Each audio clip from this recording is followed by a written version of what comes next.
we're not replacing the population the way that people would have hoped.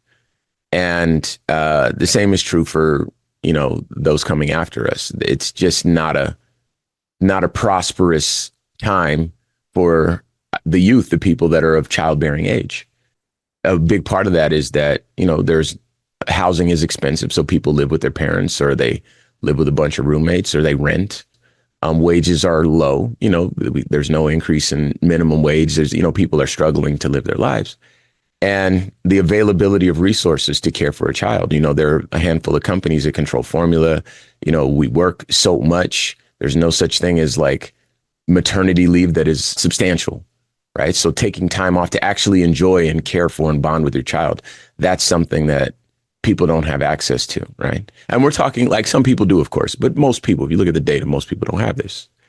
And what we end up with is a workforce that will ultimately be depleted.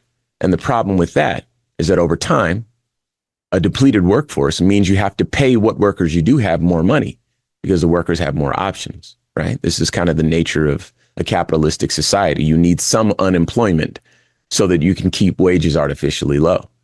So if you have less people to fill those jobs, then you have to pay more money to the people who are willing to work at the jobs.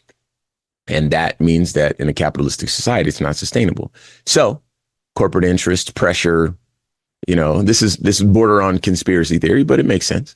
Corporate interest pressure politicians, and what you end up with, or they fund politicians that have the certain ideas.